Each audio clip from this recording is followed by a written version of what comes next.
Estamos en el entrevistado y nos acompaña Henry Valdelomar, ex jefe de carrera de la carrera de Relaciones Internacionales, actual docente, pero al mismo tiempo analista internacional. Hablemos un poco, ¿cuán fuerte es la imagen todavía, después de la muerte de Gaddafi allá, para los libaneses? Decías que un 80% de la vida de Libia perteneció a Gaddafi, o estaba por lo menos adelante Gaddafi. Sí, seguramente la imagen de Muammar Gaddafi genera adhesiones y como también rechazos, ¿no? Porque ha sido una figura emblemática de casi buena parte de la historia de Libia desde su independencia. Libia se independiza hace ya un poco más de 50 años atrás. Es un país relativamente joven, ¿no? Sí, es relativamente joven y buena parte, los 42 años, han estado absorbidas por el régimen de Gaddafi. Y por supuesto, líderes de estas características, excéntricos, autoritarios, con ciertas particularidades que estos gobiernos han tenido, generan adhesiones, simpatías, como también generan rechazos. Creo que hoy hay un nivel de mayoritario rechazo en la población libia, ¿sí? La población libia, porque claro, hay que considerar que los medios de comunicación en el mundo han generado una suerte de mensaje permanente, sistemático, destacando lo negativo de Gaddafi, y por supuesto esto incide en el nivel de percepción. Recordemos que buena parte de la población de Libia es una población relativamente joven y que ha ido incorporándose a otro tipo de mensajes. No lo dijimos, pero es importante destacar por qué ha surgido esto recientemente en el África, y particularmente en el norte del África. Y hay que considerar los efectos que ha tenido los desarrollos de la información, ¿no? Los TICs, las tecnologías de información y comunicación. El poder acceder a información de otras partes del mundo ha ido, en todo caso, modificando la visión y comprensión de esta juventud. Podría decirse, y por eso se habla de la primavera del África, Lo que ha provocado. porque claro, hay unas expectativas y demandas que han surgido en la juventud africana y particularmente en este caso de Libia, incentivada y auspiciada por los mensajes que provienen del occidente. Luego entonces es muy probable que dentro de este gran grupo de jóvenes en Libia tengan una actitud un tanto adversa a la imagen de Gaddafi.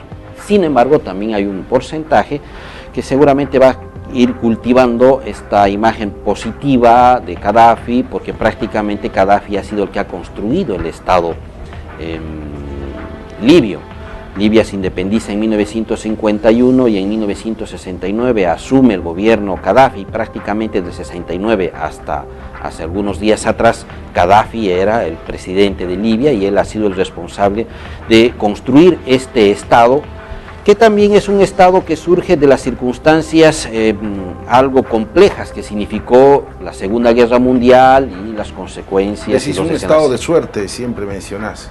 Es un Estado forzado, como muchos estados en el África, que a consecuencia de la Segunda Guerra Mundial y fundamentalmente de la presencia de los estados europeos, las colonias europeas en el África y en otras partes del mundo, han configurado estados que no han respondido o han atendido a las características culturales de cada una de esas regiones. Luego entonces, por ejemplo, los kurdos. Los kurdos han terminado dispersos en varios estados y sigue siendo una demanda legítima del pueblo kurdo de constituirse un estado, habida cuenta que les correspondiese a cada pueblo tener un estado. Por lo menos eso ocurría hace muchos años atrás. Lo mismo ha ocurrido con algunos países del África. Muchas tribus han terminado divididas por la acción algo arbitraria de las potencias occidentales de establecer fronteras algo ficticias sin contemplar las características culturales o menos aún las características naturales. Es igual que pasó en América, ¿no? Lo mismo. En algunos lugares de la América también las fronteras han sido construidas al calor de intereses, no necesariamente de los que lo habitaban ese territorio, sino de intereses de las potencias que en su momento ejercían influencia y hegemonía política. Los libios, en todo caso, van a lograr manejar su propia democracia.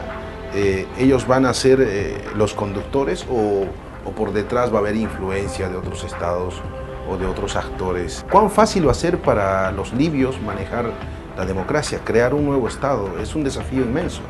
Sí, los libios, bueno, tienen un gran desafío.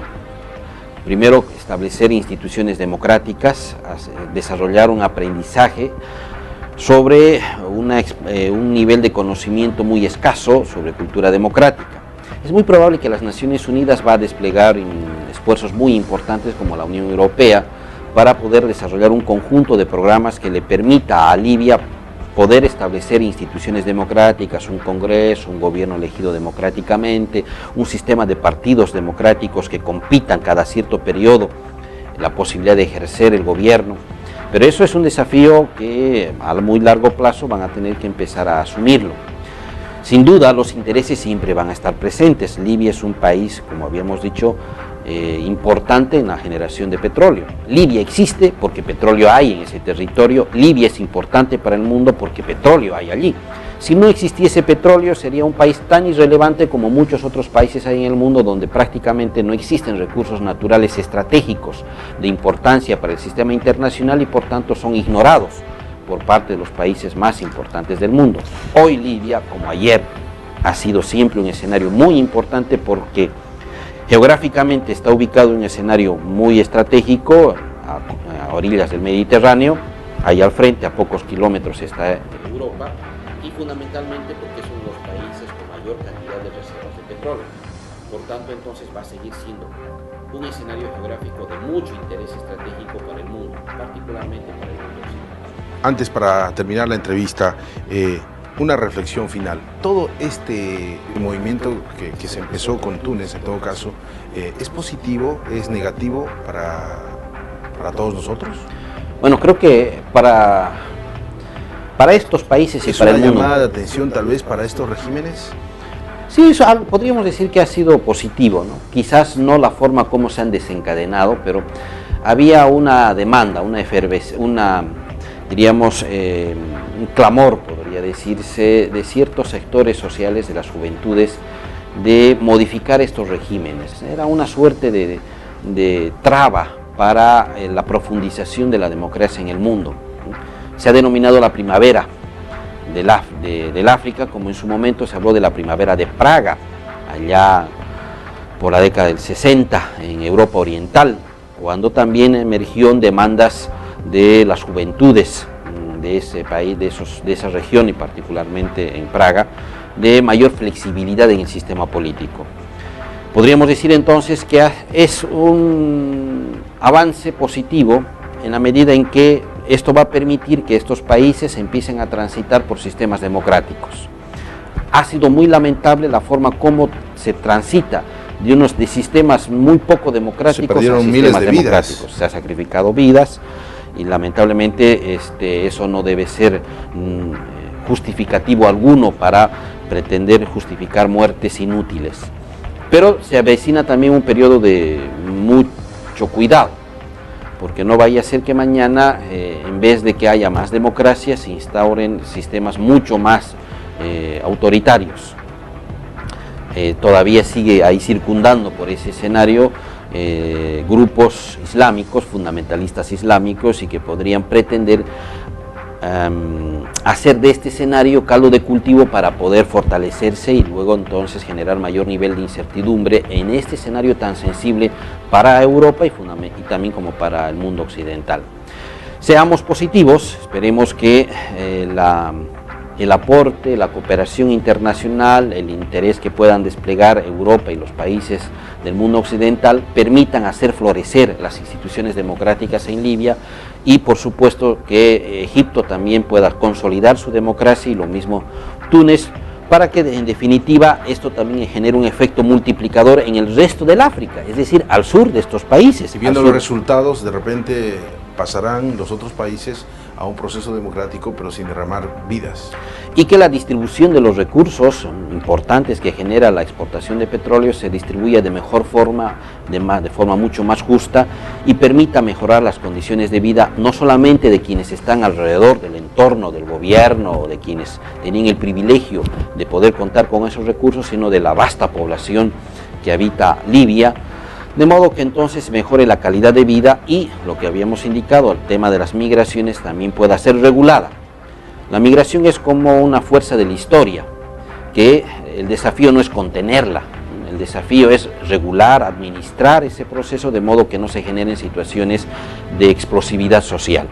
Esperemos en todo caso que estos desafíos lo asuma de forma mucho más responsable y por supuesto con la asistencia de la cooperación internacional, de modo que entonces Libia deje atrás esta página de dolor, sangre, destrucción y el próximo año Libia empiece a transitar por una historia donde las instituciones democráticas sean un rasgo distintivo del proceso político libio. Con estas palabras nos tenemos que despedir. Henry, muchas gracias por las palabras y por haber accedido a la invitación del entrevistado.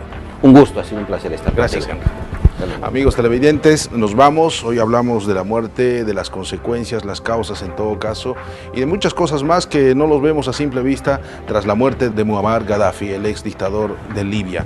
Nos vamos, será hasta la próxima.